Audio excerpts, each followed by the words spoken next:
Hello আমার প্রিয় দর্শক বন্ধু, চলো আজকে আমি তোমাদের সাথে শেয়ার করব একটি খুব সুন্দর ইউনিক ডিজাইনের লটকন।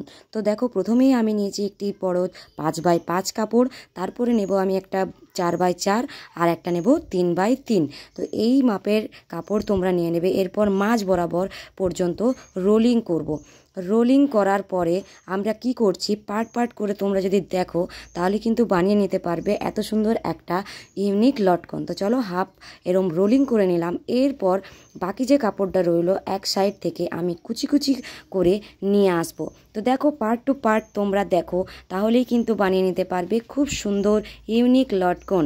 তো দেখো কি সুন্দরভাবে আমি এটা কুচি করে নিলাম। এরপর এখানে একটা সেলাই দিয়ে নিলাম। সেলাই দিয়ে নেওয়ার পরে এরপর আমি নেব যে ছোট কাপড়টা আছে 3x3, সেই কাপড়টা আমি নেব। 3x3 কাপড়টাকে নিমকির মতো করে নিয়ে ওর ওপরে বসিয়ে দেব। ওর ওপরে বসানোর পরে ওটাতে একটা সেলাই চালিয়ে দেব।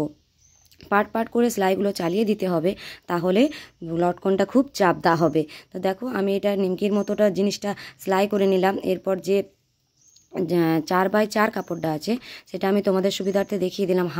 হাফ যেখানে আছে ওখানে বসিয়ে নেব। তো তোমরা তোমাদের সুবিধা মতো ওটা বসিয়ে নেবে। যদি কারোর এক্সট্রা কাপড় বেড়ে যায় সেটাকে তোমরা কেটে বাদ দিয়ে দেবে। তো দেখো, আমি এখানে একটা লম্বায় সেলাই করে নিলাম। এরপর আমি এটাকে ফোল্ড করে নিলাম। ফোল্ড করে নেওয়ার পর মিডিলে একটা সেলাই দিয়ে নিলাম। যেহেতু এটা উল্টাবো তাহলে জিনিসটা খুব চাপদাভাবে বসে যাবে। তো চলো দেখো, আমি একটা চাপ সেলাই দিয়ে দিচ্ছি। যেহেতু কাপড়টা একটু অন্যরকম, কাপড়টা হয়তো ফেপে রয়ে যাবে, সেই জন্য এটা দিয়ে দিলাম। এরপর আমি এক্সট্রা কাপড়টা কেটে নিলাম। তোমাদের যদি এক্সট্রা কাপড় থাকে কাটবে, আর যদি না থাকে না কাটবে।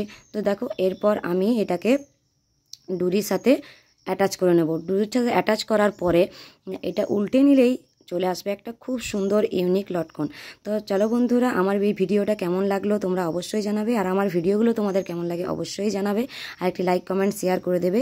ইউটিউব থেকে দেখলে আমার চ্যানেলটাকে সাবস্ক্রাইব করতে একদম ভুলবে না। তো চলো, আজকের জন্য টাটা।